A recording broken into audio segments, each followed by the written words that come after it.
जय श्री राम। शिक्षाप्रद बोध कथाओं के आज के क्रम में हम आपको एक युवक की देशभक्ति के बारे में बताएंगे। एक छोटी सी बोध कथा है, कैसे उस युवक में देशभक्ति किस प्रकार कूट कूट कर भरी हुई थी।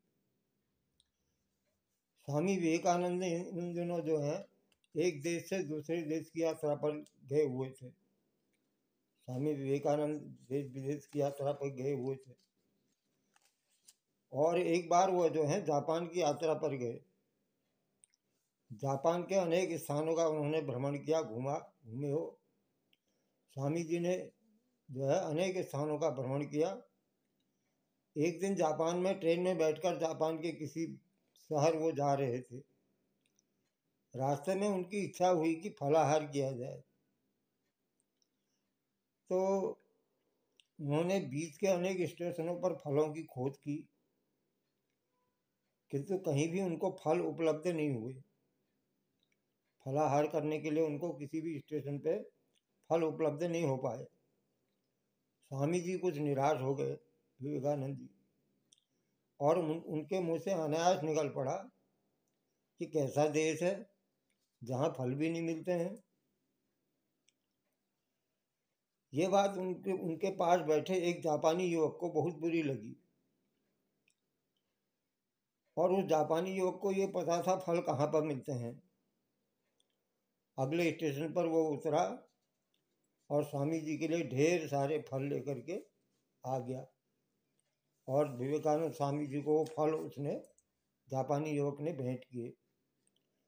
स्वामी जी ने हृदय से उसको धन्यवाद दिया और उन फलों के दाम पूछे, आप कितने में ये फल लाए हैं। तो जापानी युवक ने उत्तर नहीं दिया। तब स्वामी जी ने उससे कहा, देखो भाई, संकोच मत करो, तुम इनकी कीमत चुकाए बगैर इन्हें लाए नहीं हो। तुमने भी इसकी कीमत दी है, तुम भी खरीद करके लाए हो, इसलिए बेझिझक कीमत बता दो, वरना इन फलों का सेवन करना मेरे लिए मुश्किल हो जाएगा। क्योंकि मैं जो है मुफ्त में कोई चीज़ खाता नहीं हूँ। तब उस जापानी युवक ने बड़ी विनम्रता से कहा कि स्वामी जी, इसका मूल्य ये है कि आप अपने देश में जाकर के ये न बताएं कि जापान में फल नहीं मिलते हैं। यह सुनकर स्वामी जी जापानी युवक की देशभक्ति के कायल हो गए। यानी जो है अपने देश की उसने देशभक्ति की उसने एक मिसाल रखी।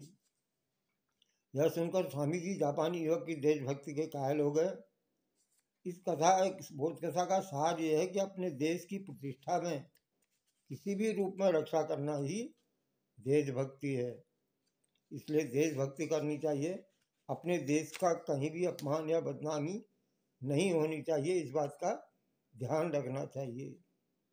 इस प्रकार यह आज की बोध कथा का सार है, एक युवक की देशभक्ति। नमस्कार, जय श्री राम।